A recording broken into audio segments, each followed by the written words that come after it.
Si vous cherchez des conseils pour augmenter votre self-control, par exemple pour mieux résister aux tentations, vous allez probablement tomber sur le conseil qu'il faut prendre du sucre quand vous utilisez votre self-control.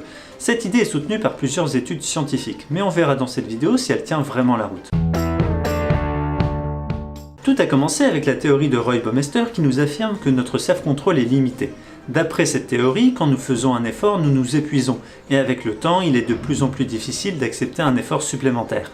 On sait qu'il suffit de nous reposer pour rétablir notre self-control, mais comme il n'est pas toujours possible de nous reposer, des chercheurs ont voulu trouver une autre solution. Gelio et d'autres chercheurs ont testé l'idée que prendre du sucre pouvait nous aider à avoir plus de self-control. Ils ont tout d'abord observé que les participants de leur expérience qui avaient fait un effort avaient un taux de glucose dans le sang qui diminuait plus vite que ceux qui n'avaient pas fait d'effort. Dans une autre expérience, ils ont observé qu'après d'avoir fait un effort, ceux qui buvaient une boisson sucrée réussissaient mieux les exercices suivants que ceux qui avaient eu une boisson placebo. D'autres publications mettent en avant les liens entre le glucose et notre capacité à garder notre self-control.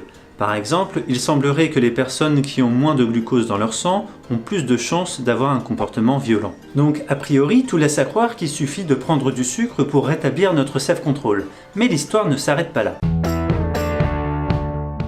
Il y a eu beaucoup d'études qui ont été faites par la suite sur ce sujet, et des chercheurs n'ont pas cru à cette découverte. Le premier problème est que si on analyse dans les détails les résultats qui ont été apportés dans la publication de 2007, on se rend compte que les preuves sont fragiles. Par exemple, dans la première expérience, il y avait deux groupes de participants. Au départ, le groupe qui devait faire un effort avait un taux de glucose de 107 mg par décilitre de sang et le groupe contrôle était à 102. À la fin, il finissait à 101 et à 103. Gelio affirme que les résultats vont dans son sens parce qu'il y a une diminution plus importante dans le groupe qui a fait un effort. Mais les deux groupes n'avaient pas la même valeur au départ et donc ils sont difficilement comparables. Les 107 mg du groupe qui a fait un effort et une valeur bizarrement très élevée. Kurzban a été le premier à réanalyser les résultats et il a observé que même si parfois les participants des expériences qui avaient fait un effort avaient une diminution de leur taux de glucose dans leur sang, globalement il n'y avait pas de différence avec ceux qui n'avaient pas fait d'effort. Un autre chercheur s'est également intéressé aux résultats et il suspecte un biais de publication.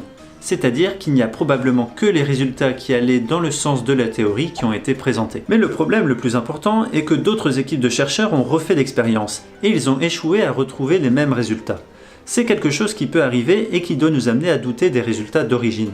Au final, si on fait un bilan de l'ensemble des données, on se rend compte que cette histoire ne tient pas la route. Pour rattraper un peu l'affaire, certains ont envisagé qu'il puisse y avoir un effet bénéfique du sucre grâce aux capteurs de notre bouche qui détectent la présence de sucre, parce que ces capteurs peuvent activer les zones de notre cerveau liées aux récompenses. Certains ont donc fait l'expérience. Ils ont demandé à des participants de juste se rincer la bouche avec une boisson sucrée et à d'autres ils ont demandé de la boire.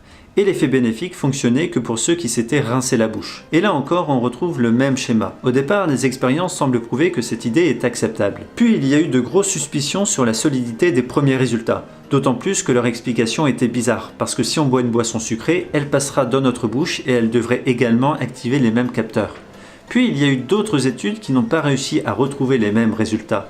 Et enfin, cette idée a été également abandonnée. Toutes les publications scientifiques ne sont pas forcément solides, et c'est pourquoi il faut faire très attention à l'argument d'autorité qui consiste à dire « si un chercheur l'a écrit, alors c'est forcément vrai ». Aujourd'hui, l'idée que le sucre puisse avoir un effet bénéfique sur notre self-control a été abandonnée dans la communauté scientifique, mais ça n'empêche pas à cette idée de continuer à se diffuser.